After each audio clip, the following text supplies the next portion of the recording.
Hello అందరికీ good morning అండి.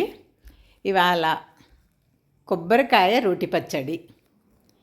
దానికి కావలసిన ఐటమ్స్ ఇలాగ సన్నంగా తరుక్కున్న కొబ్బరికాయ ముక్కలు, శనగపప్పు, మినప్పప్పు, ఆవాలు, జీలకర్ర, పచ్చిమిరపకాయలు, ఎండుమిరపకాయలు, చింతపండు, ఉప్పు, పసుపు, కొద్దిగా ఇంగువ వేసుకుంటే వెల్లుల్లిపాయలు కూడా వేసుకోండి. నేనైతే ఇంగువ వేసాను.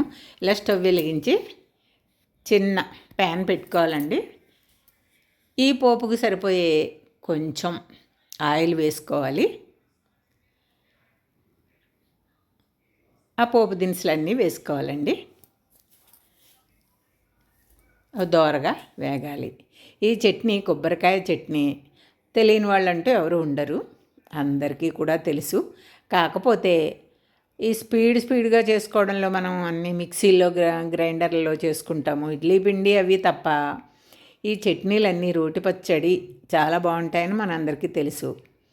ఈ తాలింపు దినుసులతో పాటు ఎండుమిరపకాయలు కూడా వేసుకోవాలండి. ఇంగువ వేసుకున్నాం కదా. ఇవి దోరగా వేగిన తర్వాత స్టవ్ కట్టేసుకోవాలి. ఆ వేడికి చక్కగా వేగుతుంది. మనం రోటి పచ్చడికి ఇలా చిన్న రోల్ తీసుకొని దాంట్లోకి ఎండుమిరపకాయలు, పచ్చిమిరపకాయలు,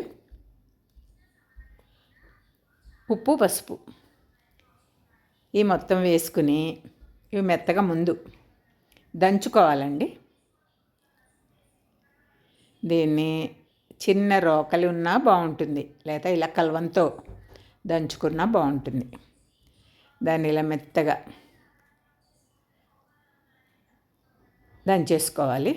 తర్వాత ఈ పచ్చడి అన్ని టిఫిన్లలోకి కూడా చాలా బాగుంటుందండి. అసలు కొబ్బరికాయ చట్నీ లేని తెలుగు ఫ్యామిలీసే ఉండరు. ఇంకా మిగతా వాళ్ళు కూడా ఈ చట్నీ తింటారు, కానీ మనకు ఎక్కువగా ఈ చట్నీలు అలవాటు కదండి.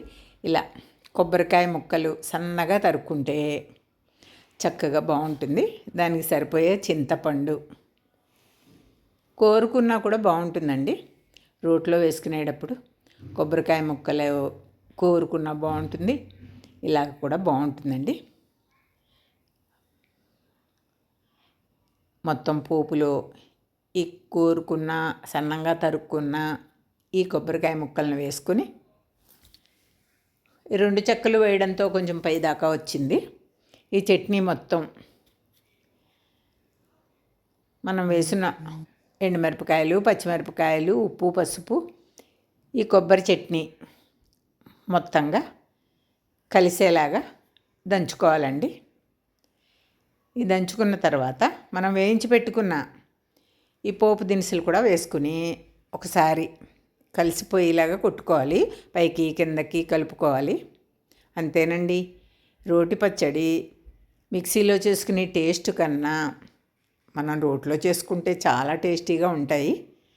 కాకపోతే నేను 2 చెక్కలు చేయడంతో అది కొద్దిగా పైదాకా వచ్చేసింది, కానీ చాలా టేస్టీగా ఉంటుంది కదండి రోటి పచ్చడి. మన చిన్నప్పుడంతా కూడా రోటి పచ్చళ్ళే ఉండేవి. ఈ మధ్యనంటే తర్వాత తరం మా తరంలోనే మిక్సీలు అవన్నీ వచ్చాయి. సరే, ఇప్పుడు టెక్నాలజీ అంతా ఇంకా వీటి మీదే ఎక్కువ చేస్తున్నారు, కానీ ఇలా రోటి పచ్చళ్ళు చేసుకుంటే ఆ రుచి అయితే అసలు చాలా ఎక్కువ కదండి. అందుకే నేను ఈ రోజున ఇలా రోటి పచ్చడి చేశానండి. అసలు పచ్చడి అయితే చాలా టేస్టీగా ఉందండి.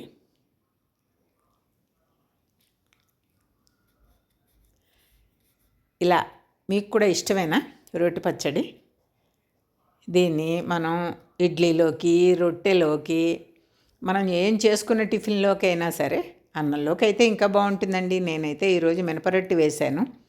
మినపరొట్టెలోకి అయితే అసలు చాలా టేస్టీగా ఉందండి. నచ్చితే లైక్ చేయండి, షేర్ చేయండి, సబ్స్క్రైబ్ చేసుకోండి. Thank you.